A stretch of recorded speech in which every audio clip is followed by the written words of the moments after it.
Baik. Di sini saya akan sedikit sharing terkait instrumen kajian.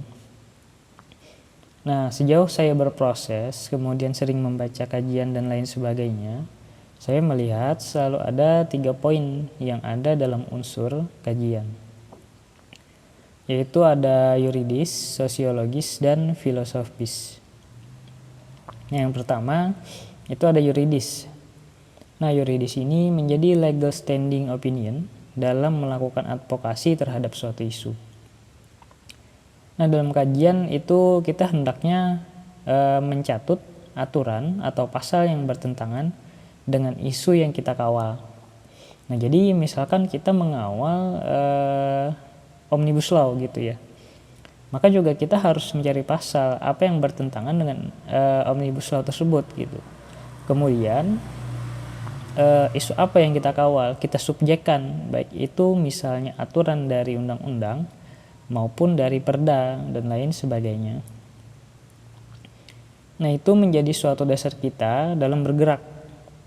Nah, sebelum kita masuk ke sosiologis, saya ingin katakan bahwa sangat penting kiranya kita selalu membuat kajian dalam suatu gerakan, baik itu nantinya bentuknya adalah aksi massa maupun bentuk-bentuk lainnya seperti audiensi atau aksi media misalkan.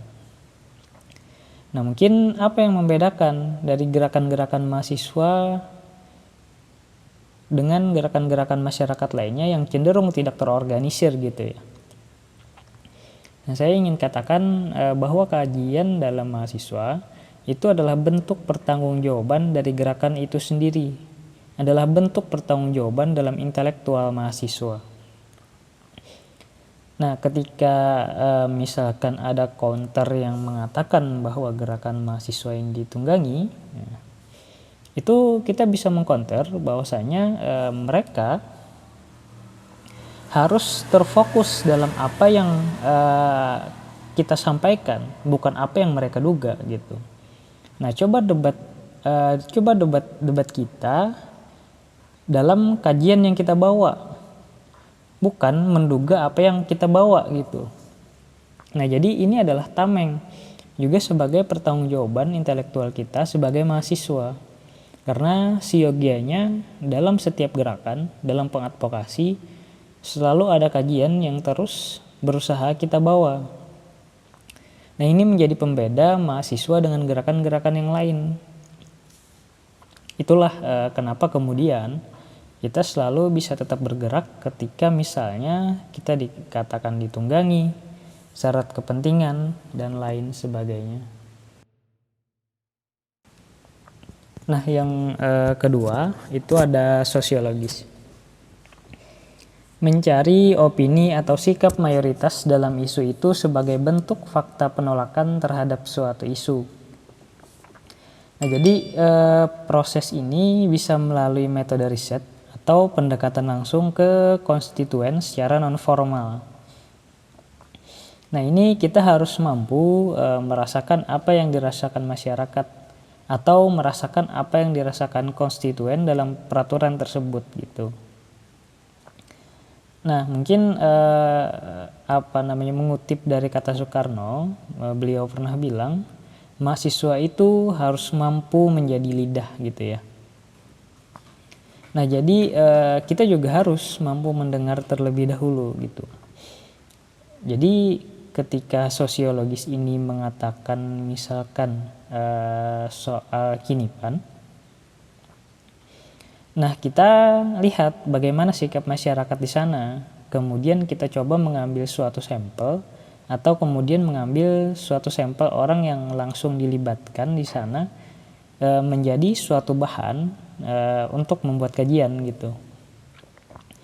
Nah, ternyata mungkin mayoritas masyarakat di sana menolak atau mayoritas di sana mendukung gitu. Nah, jadi kita juga harus melakukan tracking terhadap hal seperti itu.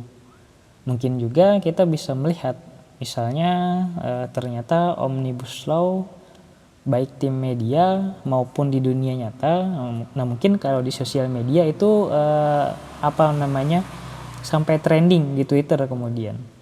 Dan ternyata di setiap daerah melakukan aksi massa gitu.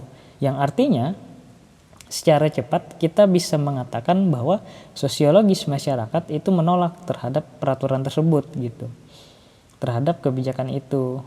Nah ini akhirnya bentuk-bentuk teknisnya, akhirnya kawan-kawan biasanya dalam membuat propaganda itu mengambil segmen-segmen berita, kemudian dijadikannya bahan propaganda atau lampiran dari kajian itu sendiri biasanya.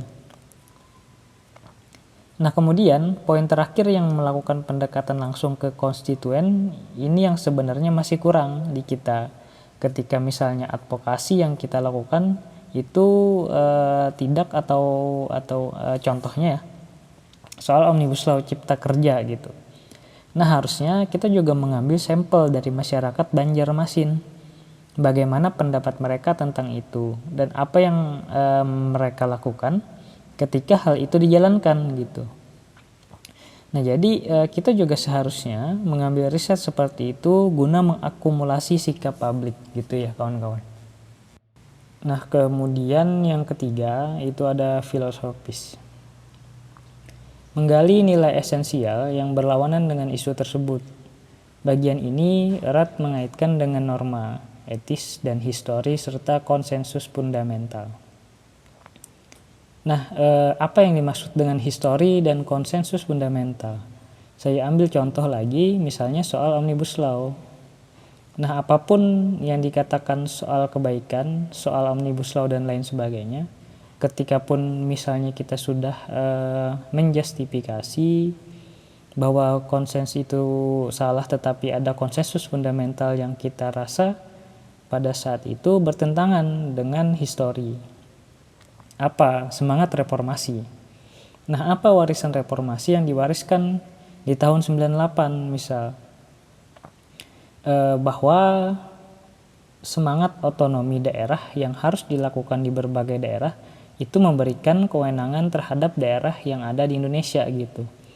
Mungkin karena dulu misalnya di zaman sebelum kita demokrasi di tahun 98 segala bentuk kewenangan kekuasaan itu cenderung sentralisasi atau secara fakta itu sudah sangat sentralistik gitu. Nah ia cenderung segala keputusan itu terpusat di Pempus atau pemerintahan pusat gitu ya. Nah dengan semangat reformasi kita menggulingkan kekuasaan. Nah maka ada muncul pikiran kita tidak bisa lagi untuk sentralisasi. Nah beberapa kewenangan, beberapa keputusan, kebijakan dan lain sebagainya itu harus bisa diberikan kepada daerah. Nah itu yang disebut otonomi daerah. Itu saya rasa dalam UU Cilaka tersebut ada sebanyak 10-15 pasal yang saya pahami itu sangat bertentangan dengan semangat reformasi dalam bab otonomi daerah. Nah jadi hal seperti itu jadi filosofis, jadi fundamental yang kita gali dalam suatu permasalahan. Kemudian kita harus bisa membaca jauh histori-histori daripada peraturan-peraturan tersebut gitu. Nah jadi secara umum ini bagian yang wajib menurut saya yang ada setiap kajian yuridis atau hukumnya yang kita harus mencari ada nggak peraturan yang bertentangan dengan isu tersebut. Itu yang pertama. Nah yang kedua sosiologisnya tadi bagaimana sikap masyarakat terhadap isu tersebut atau paling tidak bagaimana menurut pakar tentang isu ini secara sosiologis gitu. Fakta di lapangan, pendekatan kepada masyarakat, dan secara filosofis ini melibatkan histori dan konsensus fundamental yang syarat dengan nilai-nilai etis. Nah mungkin itu aja dulu ya kawan-kawan. Selebihnya mungkin kita bisa diskusikan atau sambil ngopi-ngopi ya.